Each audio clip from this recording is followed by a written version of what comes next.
Thank you so much. And as we've already been told by David, that we are a New Thought Center. So he's already explained what that is. I won't go into that any further, but I want to thank you so much for being here.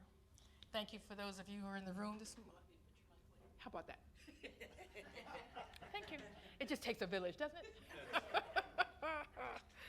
I want to thank you all for being here, those of you who are here in person, and those of you who are joining us when you watch it on Facebook, watching it live, or watching it later on our website or on YouTube. Thank you for your time and energy. Last week we talked about circulating the good. Circulating the good. And what I meant by that was simply you are the good, because you are, all of us, each of us, individualized expressions of the one love, right? So as we are out there shining our light, we just talked about that song that we've sung since we were children, shine, let your little light shine. And so we just talked about that, and that's what I'm talking about when I say circulate the good. That means you show up as your individualized expression of God in every single thing you do. That's circulating the good. And so today I want to talk, my talk title is Be Made New. And that's really another way of saying, be ye transformed by the renewal of your mind. Be made new. And what this put me in mind of, what I wanted to talk about, and just let me say this one thing that Ernest Holmes said before I tell you about what my mind's at. Ernest Holmes said, the nature of God is perfect. The nature of God is perfect. Therefore, we, as individualized expressions of God, can never be divorced from God's nature. It is us. It is in us. And all we have to do is remember and allow it to shine through, to consciously connect with who we actually are in every moment of the day, or as much as we can. That's what it's for us to do. So we can never, ever be divorced from that. And so today, I just want to talk about relaxing into it. I talk every Sunday, every single Sunday, about the things we can do and how we can be and all of the things that it takes to live your life on purpose, to live your life consciously, because it's so easy to go into automatic pilot and forget who we are and what that looks like when you show up. And so when we're upset about something, and there's plenty to be upset about. I mean, life goes up and down, right? We talked about it last week. It rains on the unjust and just alike. It's not going to always be sunshine. And when it's not sunshine, it's very easy to fall in and away from who you are and feel that and not come from the place where you know what you have declared who you are, which is an individualized expression of the one. Showing up as all of those things that are the one, compassion and love and empathy and caring and service and all of those things. And so what I want to talk to you today about is just relaxing into who we already are. We don't have to worry all the time about what we are doing, and we can just actually be. We can actually just be that greatness that is within, that perfection which is in us. We can just take each day as it comes. And it is our nature, the nature of our mind, to try to figure out what's next. What will I do if this comes up, if that comes up, if the other thing comes up? It makes us feel better, like we've got a plan of some kind. But you know what happens when you make a plan, right? Every single time. Not once, not twice, but every single time. So you don't need to make a plan other than knowing God and walking and doing whatever it is that God is expressing and asking of you. So I want to go over some of the things that I say all the time, and some of you guys repeat it back to me every now and again when I'm doing something crazy, which I love. I love that. Remind me, too. That's what we're here to do, right? Remind each other of who we are. And so I love that. I love that about us. But I want to talk to you about some of the things that I say all the time and why I say them. Why do I repeat these same things all the time? Because really, there's nothing new under the sun. All I'm trying to do is remind us. We're just here to be reminders. I'm here to remind you that you're already fabulous, that you're already wonderful. And sometimes we just forget, but I won't forget. I will never forget. When I look at you, I know what I'm looking at. I know who you are. And I'll be here to remind you, and we're here to remind each other. So I talk a lot. One of the things that I say is, what's yours to do? What's mine to do, and what's yours to do. And I just want to say that so that we can just, so that we can just breathe. Sometimes we just need to take a breath, right? Life gets busy, lots going on, losses, things we think we should be doing. We should on ourselves a lot. And so what if we could just take a breath and be okay with who we are? And so part of the thing about what's yours to do, and the reason why I reiterate these points all the time and where I tell stories every single Sunday, like, haven't I heard that story before? Hadn't she shared that story? Yeah, sure. I mean, how many new stories can I possibly have? Sorry. Sorry.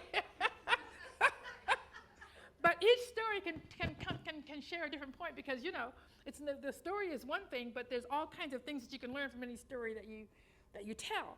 And the reason why every Sunday I say the same things, what's yours to do. I'll say some other things, but the reason why I do that is because so that you can have ownership of the knowledge. I can share with you, and you can read, and you can do all kinds of things to read about and know about something. But when you own something, when it becomes yours, now it's you. And nobody has to remind you, and you don't have to read about it. You simply do it and become it and be it. And so that's one of the reasons why I tell stories, try to help you understand what this knowledge, what this information means to you, how it can make your life better, so that you can make it yours. You can use it, access it all of the time. It's the difference between knowing about something and knowing for sure what something is, that you own it. And it's like Oprah says, what do I know for sure? And when you know that, when you know for sure, you can't be pushed off of it. When you know something for sure, no one can tell you differently. They can give you your opinion, but that's all it is. It's their opinion. What you know for sure about what works for you is what you know for sure about what works for you. And that's all I'm trying to ask you to do and share with you. How do you know for sure what works for you? And we're talking about this spiritual realm. So there's I don't know most doctors, I don't know why they do this. I really don't need it. But my doctor, my dentist, all these professional people, they always want to tell me all about what's going on. Like when I go to the doctor, so what I'm going to do now is I'm going to get this drill, and I'm going to put it to whatever all they're talking about. I'm sorry, I don't care. I don't care, right? Because I'm not going to be a dentist.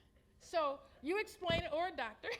So you're explaining your pathway to get here, to whatever you're doing in my mouth or whatever you're doing in my body. I don't care. In fact, it makes me nervous. You know why? Because I can't do it. So now I'm thinking about, well, how would that be done? How do I know? How do I know? I'm just gonna have to trust that you know what you're talking about and what you're doing. So I have trust and faith in this dentist's knowledge, not because he told me so, but because I have experienced what he's done. I've gone to him many. He's been my dentist since I've been here in Fort Worth. And he's not steered me wrong. He's painless. Everything works out. I don't have to go back again. The things don't fall out once he's put it in, right? So I have trust and faith in what he's able to do because I've experienced him. I've heard what he said, and I've gone and experienced it. That is the takeaway from what I want to talk to you about. You don't have to logic it out. You don't have to put a plan together. You don't have to try to figure out, what am I supposed to do here? What you have to do is have faith in God, in that indwelling presence that is in you and in every one of us. And it speaks very differently to all of us. David talks about what I call Spirit George, just because I talk with him like I'm talking with you. Wonky Tonka, my other girlfriend, sees what is it? Those little hummingbirds. She just asked for hummingbirds. Another friend of mine just said, I just need to see if I can dunk this basketball. Whenever I'm hearing truth, if I can dunk a basketball, I know it's real. Whatever it is for you, it doesn't matter. We speak differently, but as he said, Spirit doesn't have an ego. You talk to Spirit however you need to speak with Spirit, because that's what works for you. So that's what I'm talking about here, is this indwelling presence. Just breathe and listen and trust. And the only way that's going to happen is for you to have an experience, and then another experience, and then another experience, and put it in God's hand and see what happens when you do. Because when you see what happens, just like I see what happened with the dentist, I'm going to go back because he knew what he was talking about. Because God's word is good. you can trust it. But God doesn't ask you to trust it. He says, test me in this. This is what the Bible says. Test me in this. And that's how we test it. We step out and we ask. And when we're hurting and something has happened, you don't have to know what to say.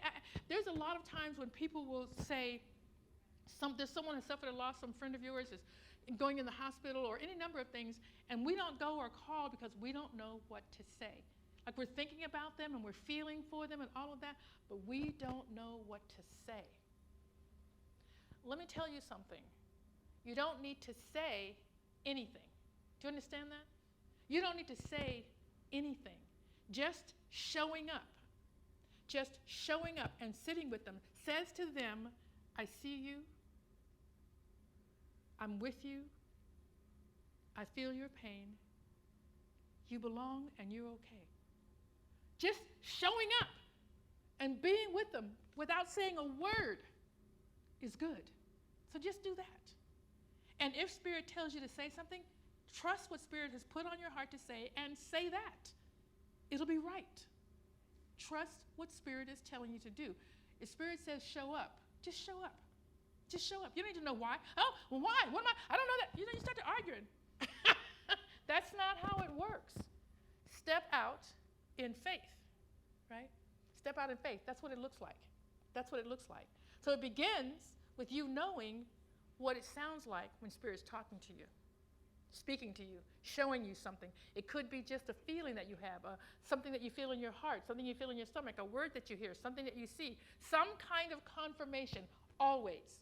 There will be some kind of confirmation. And again, I'm asking you to try some things so you'll be experiencing what the confirmation looks like for you, so that you know when it's God showing up in your life. Okay? When it's God showing up and trying to direct you. So,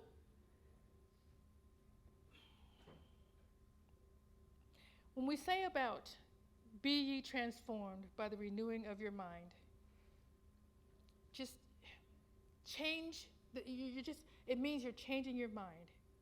What we do is, what I'm asking you to do is hear the information, whatever it is that you're hearing. Hey, call your girlfriend. Call your mom. Show up at their house. This is one thing I don't like doing. I don't like just showing up at people's houses unannounced. But if Spirit tells me to do that, I will. Because that's it's told me to do that, so I will. So hear what the information is. Try it. Repeatedly experience God. These are the steps I'm giving you. I like steps. So step one, hear what the information is. Try it. Don't even argue. Just, okay, I'm going to do this. I don't know what the heck this is about, but I'm going to go ahead and do it. Experience it. And then you learn to trust. And when you learn to trust, that is how you build faith. You're building your faith. And then, once you do that, you own it. It is yours now. And you know that you can just go anywhere and call on God for whatever you are doing. From small, I don't know why we seem to think that it has to be great pain before we call on Spirit. It does not have to be great pain. It could be something as small as you showing up the way you say you want to show up. Like one of the things that I want to do all the time is to see you, see the light of God in you. Have us talk to each other, God to God, spirit to spirit, light to light, okay? I'm human, however, and sometimes I like to gossip. It's fun. Sorry, it's fun, but it's also hurtful, right? It can be hurtful. And so when I hear myself wanting to call my sister, girl, did you? No. So I put a break on. And even if I call my sister, I go, you know what? I'm calling you to be messy. I need you to help me out. She goes, yep, get off the phone. So we help each other out, okay? So she's my partner, you know. It's like an AA meeting. I call my sister up. Hey, I'm about to gossip. She goes, all right, let me talk you right out of that. So it's the 12 steps of gossiping, right? So it doesn't have to be a big thing. It can be what you say you want to do and you're having a hard time doing that. Just ask God for help. Listen, this is not who I want to show up as. I want to show up as love and sympathy and empathy and compassion. What I'm saying and doing right now is not compassionate. Let me walk away from this and be who I say I am. Be who I say I am. That's what it could look like. I'm just giving you an idea of what it could look like. Why I give you action items every week. I'm just talking about what I do every time. Why I give you action items every week. At the end of the talk, I'm always going, all right, so here's the 3 steps. I try to make it 3. Sometimes, like last week, I think it was 11. But because there's just so many things I want to share with you. But generally, I try to do 3 because 3 is like a magic number and you can remember it. The reason why I give you action steps is because of universal laws. Universal laws are in place all the time. You don't need to be aware of them for them to be working. You don't need to be aware of gravity, but if you step off a curve, you step down. I mean, you can, right? If I push this off, it's going to fall down because that's gravity. I don't need to be aware of it. It just works. So the four laws, universal laws that I talk about all the time, which I think are the 4 power laws, cause and effect, which meaning an effect is something that shows up in your life, right? That's a manifestation. For every manifestation or something that shows up in your life, there is a cause. There's a thing that made it happen. Generally, causes are thoughts. Thoughts are causal. Thoughts are causal. So if you look at what's in your life, you can think back to, okay, what am I thinking or doing or accepting to allow this to happen in my life? Now, not all things. I'm not saying all things because we are on a physical planet that other people, other bodies collide with. We are born with genes and genetics and all this sort of thing. We are born predisposed for certain things. So I'm not talking about that. I'm just talking about the things we can control. And not everything you can, but you can control so many things in terms of what comes into your life by what you think about all day long.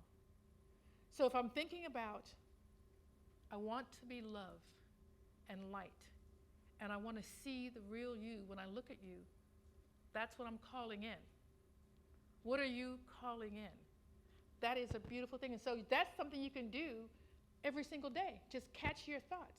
They're random. Thoughts just fly through your head all the time. And the reason, what happens is when I stop myself is when I'm starting to feel bad. Like something is going wrong. What's happened here? How did I get here? This is not what I wanted. What was the path that got me here? Change it. I don't want that.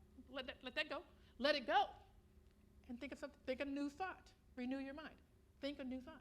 So that's the law of cause and effect. The law of attraction, these are the 4 I'm telling you about. I'm going to tell you right now what they are, and I'll come back to talk about what they are. Laws of cause and effect, the laws of attraction, the laws of expectation, and the laws of focus and concentration. Those are the 4. Okay? So I just talked about cause and effect. The law of attraction says we attract into our lives the people, the places, the circumstances that are aligned with our dominant thinking, not our random thinking, but our dominant thinking. So here's what it looks like. If I'm trying to do something, if you're trying to do something, you want to move. Say you want to move. If that's a thought, never too much stuff in my house. But it's okay, so let's just say you want to let go of some things. Like you want to let go of some things in your house. Like this is too much stuff in my house. That's the first thing you think of. Too much stuff in my house. I need to let go of some things. And then you start tripping over stuff. It's too much stuff going on. In my house, I gotta start letting go of some of this stuff. Why do I still have this? This is ancient. I don't even use this. When's the last time I used it? Hello? Who's at the door? Yeah, I'm just a junk man, and I was just wondering if you had anything you want to get rid of. I'm telling you, just like that. That's what happens. You start thinking about things you want to do, and things and people start showing up to help you do that. To help you do that. You'll see something in the paper. Oh, we're having a huge citywide thrift sale. Come bring all your junk. Whatever, right? It's in line with what you are thinking. Those people, those places, those circumstances start showing up. Again, you don't have to trust me. Try it. Try it. See what happens. The law of expectation says that you get what you expect to get. You get what you expect to get. So and the good news is, if you're not getting what you want in your life, you can change your expectation about it. Why did I expect to get this? I want a great house. These two, Pat and Glenn, are so great in terms of manifestation and getting what they put their mind on, because they talked about wanting to retire, and they wanted to sell that house and go and live in a retirement place, and they needed X amount of money, and they just put that down. We need X amount of money to make that happen, and we want to get out of here.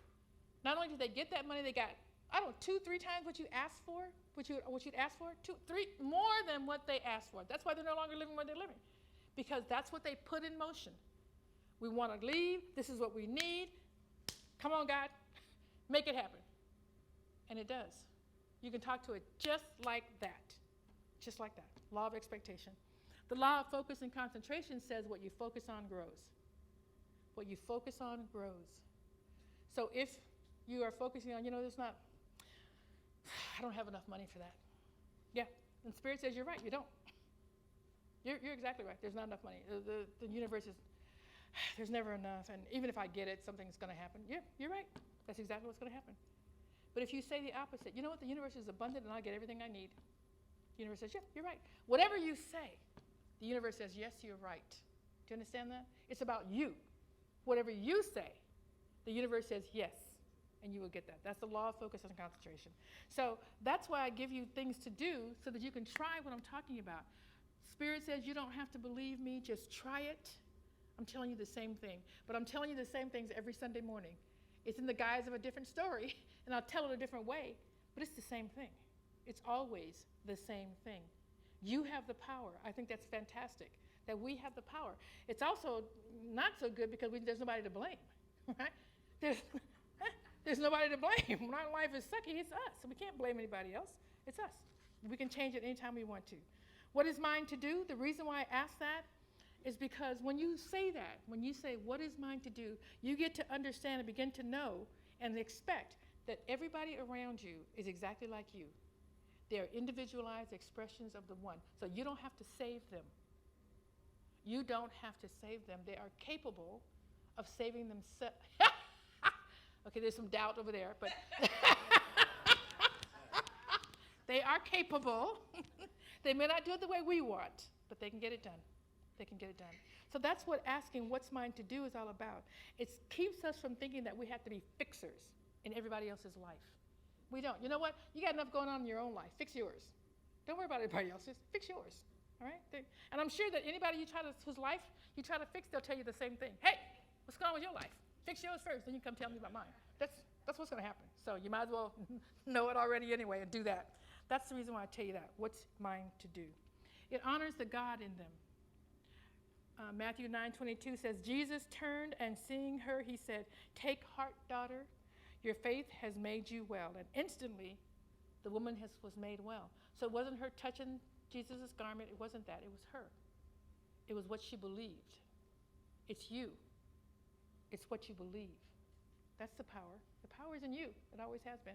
It always will be. It always will be. And then my last one that I love as well. You can't answer a question that's not being asked. Can't do it. As much as I try. much as you try. Matthew 7:6 says, do not give dogs what is sacred. Do not throw your pearls to pigs. If you do, they may trample them under their feet and turn and tear you to pieces. This was Jesus' warning to the disciples to speak only before receptive audiences. People come because they want to hear what you have to say. If they don't, zip it. They don't want to hear it. They're in your class because they want to do what you have. Okay? If they're not there, they're not there. And when they come, then say something. Then you have everything to say. What is mine to do? It honors yourself and others. Be ye transformed by the renewal of your mind. It just allows you to relax and to breathe and relax into God. The universal laws allow you to hear it, to try it, to repeat those experiments. It's an experiment. Life is an experiment, right? Just experiment with it. You can't go wrong. If you find something that didn't work, I didn't do that one. Well, okay, I thought I was asking for this, but I got that. What happened there? Just get to keep changing it. It's about you. I want to leave you with this final quote. Your life is a progression towards ownership. The mental ownership of your own independence. And then physically of your work, what you have done, what you produce. That is what life is about. That comes from Robert Greene, who's the New York Times best-selling author of Power. Power comes from you and your life moving towards a progressive ownership of your life. And ownership of your life takes it from you becoming aware of your thoughts, taking ownership of your thoughts, ownership of what you do, and knowing that you have the power to live the life you want, and so does everybody else. And so it is. Namaste.